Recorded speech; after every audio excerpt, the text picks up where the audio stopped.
భాష్యం ప్రవీణ్. ధన్యవాదాలు అధ్యక్ష. మా పెదకొర్రపాటు నియోజకవర్గం రైతు వారి కుటుంబాలు ఎక్కువగా ఉండే నియోజకవర్గం అధ్యక్ష.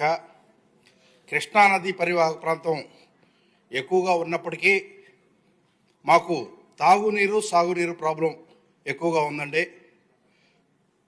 కరెక్ట్గా కృష్ణానది ఒడ్డునే ఉన్న అమరావతికి కూడా తాగునీరు లేని పరిస్థితి ఉంది.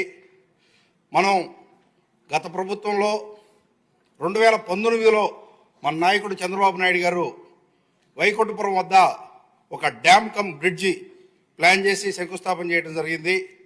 తర్వాత వచ్చిన ప్రభుత్వం దాన్ని పట్టించుకోకుండా వదిలేయటం జరిగింది.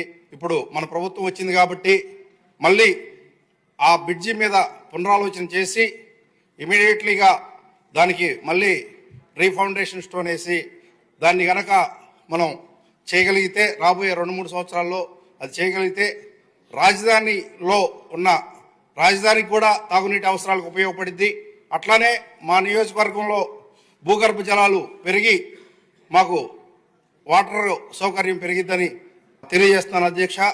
ఒక్కసారి మంత్రి గారు ఇరిగేషన్ డిపార్ట్మెంట్కి సంబంధించిన శాఖాపరమైన ఎంప్లాయీస్ని కూడా తీసుకొని వచ్చి ఒక్కసారి అది పరిశీలించి, దగ్గరగానే ఉంది కాబట్టి నియోజకవర్గం ఒకసారి పరిశీలించి దానికి సంబంధించిన ఏర్పాట్లు చేస్తారని, లిఫ్ట్లు 2-3 ఏర్పాటు చేస్తే తాగునీరు సాగునీరు సమస్య మా నియోజకవర్గంలో తీరిద్ది. అట్లానే డ్యామ్ గురించి కూడా సీరియస్గా ఆలోచించాలి అధ్యక్ష.